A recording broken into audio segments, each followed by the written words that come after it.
Our frank talk with Helen Zille continues. Carmen, what do you have on social media there? Well, let's take a look first at Twitter this evening. JJ Dumi here saying, Helen Zille, what's your take when it comes to the remarks that were made by Mohamed Mashaba, of course, today, and the confidence of black majority and white majority that left the DA to go to the FF Plus? Any strategy to bring both sides back to the DA and, of course, gain voters' trust? Russell here saying, please ask what his sentiments on diplomacy are with 1, China, 2, Israel, 3, Russia, and 4, what she thinks of digital currencies after the collapse of the US dollar, taking into account the IMF. So very broad questions, clearly, this evening. Helen will need an hour to answer that. Exactly. And then Sitembele here saying, does the return of Helen Zille mean there's any other leader at the DA that can hold a strategic position of power in the party except for her, for her to come out of retirement? So thinking really hard about that question there. And then another one saying, how does she feel about her leadership praising her open opponent? We'll get into that as well. And then on Facebook, Pilani here saying, today Mmusi Maimane didn't say a word or fail to defend the DA when Herman Mashaba was criticizing the DA. My question is, when will Madam Zille going to charge Mmusi Maimane for failing to defend the DA, or will she send him to Harvard University? And then the final one, of course, plenty to get through this evening. JJ Tabane here saying, the DA is not different from the ANC, only lies flows in their veins. Why Helen is coming back to the leadership position? JJ, what is Helen's view on racism in this country? I need an honest answer, please. No lies, please. So JJ, on that note, honest answers coming back. It's back to you. All right, it's quite hectic. We'll try and pick and choose there. But let me start with this one here, Helen, about your return. What do you think? Talk to me frankly. But you asked me questions in the previous round that I want to answer. We'll come to that one. It's the main one. Okay. We'll have enough time to deal with it. But I want to just deal with the viewers' questions. They are saying your return back to leadership. In your view, do you think it may send a wrong message? And please understand me to be asking perceptions. You've just launched a media campaign. You know the perception is everything. Right? It's not everything, but it's something. It's important, right? Do you think, right, that your return may be misinterpreted as almost overshadowing the very leadership you gave support to take the party forward? It's a perception thing, because a lot of people are saying Mmusi Maimane, in fact, was even supporting a different candidate just to make things worse. No, he's entitled to support any candidate he likes. I mean, we live in a democracy here. And that's the great thing about the DA. For example, Tony Leon supported the person who opposed me in the first leadership election. Yes. The chair of the Federal Council at that stage, James Self, supported a different candidate. He didn't support you to get in, yes. No. So I don't know what he did this time round, but last time round I know he didn't. So who cares? We have a democratic system in the party. It doesn't matter. So you're saying that your relationship with Mmusi, and please level with me, I mean, it has not been cozy the last three years. There were a number of instances where Mmusi literally had to come and say, Helen, please stop, right? You had to intervene. You had to go to a press conference to apologize for something or the other with him. It's been a bit rocky, right? How do you deal with that going forward? Because as federal chair, right, you are in a very powerful position. I know you're talking about this cleaning floors and what. The reality is, it's a powerful position. And if it wasn't, people would not have lobbied you to occupy it as part of fixing something that has gone wrong in the DA. What can you tell me about that relationship and how you and Mmusi are planning to fix it? You know, JJ, we're both professional people. We're both mature people. Speaking for myself, I'm definitely not a vindictive person. Okay. You know, I don't dwell on things. What happened yesterday happened yesterday. I move on. And I'm prepared to judge everybody for how they behave towards me in specific situations. If you're going to survive in a professional context, you cannot bear grudges, you cannot be petty, you have to have the big picture in mind, and you have to act with dignity and decency. And that's what I will always do, and I'm sure Mmusi will too.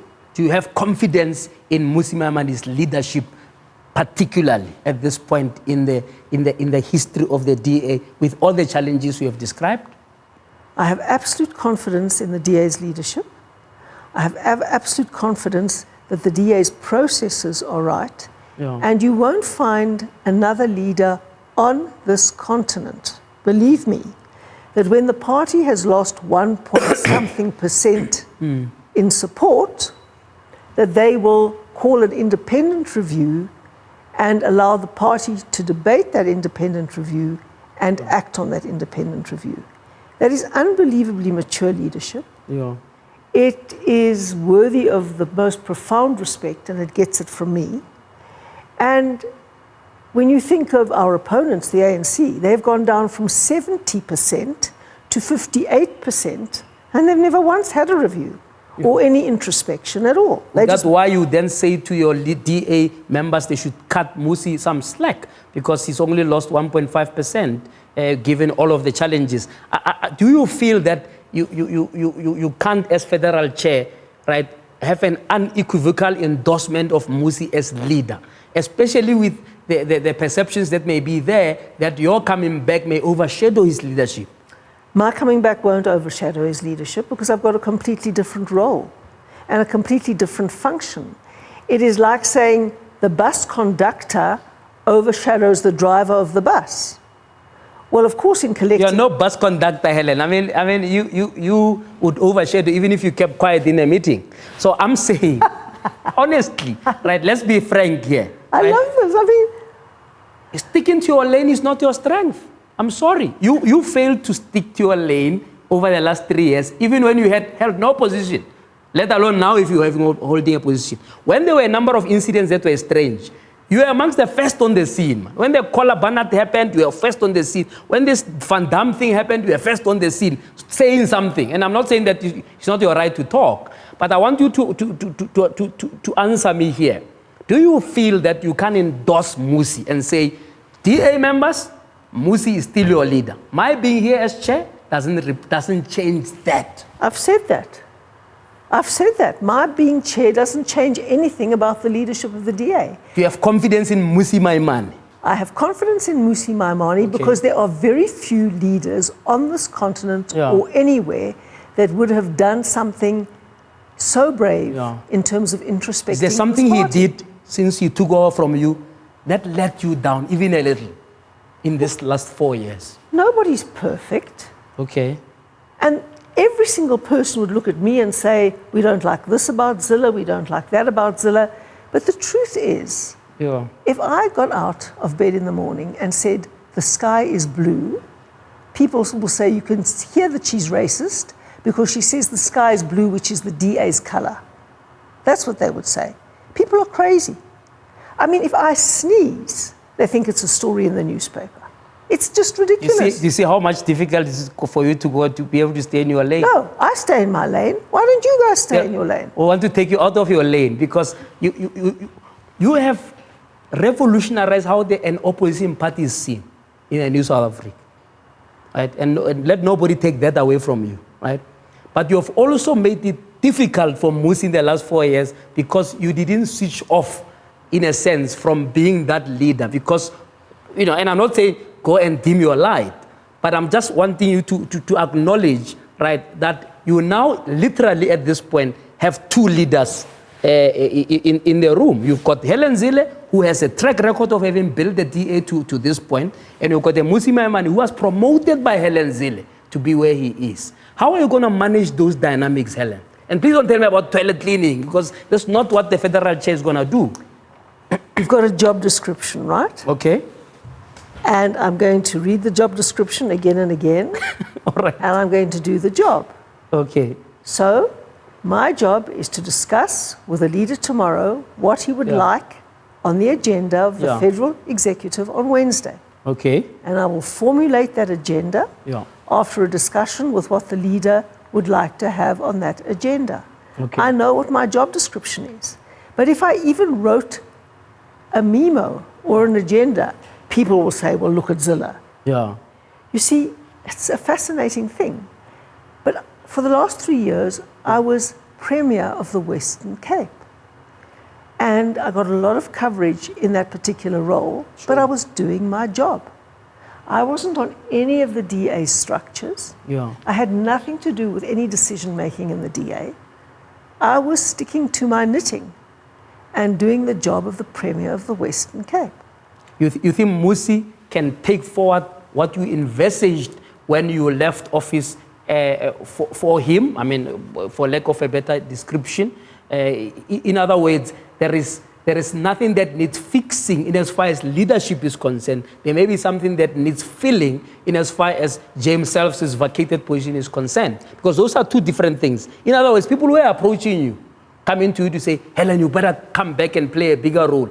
Were they seeing a deficit in the leadership of Musi Maimane, or were they simply fearing that James Self's space is too big to fill? JJ, Musi Maimane appointed a review panel. It's not my job to do an analysis of whether something went wrong or what went wrong. Yeah. That's not my job. The job of the review panel was to do that. They interviewed many, many people. They got even more, hundreds of written submissions from even ordinary members in branches of the DA, right up to branch chairs and MPs and everybody. Yeah. And they all wrote absolutely, frankly, their analysis of what was going on in the DA.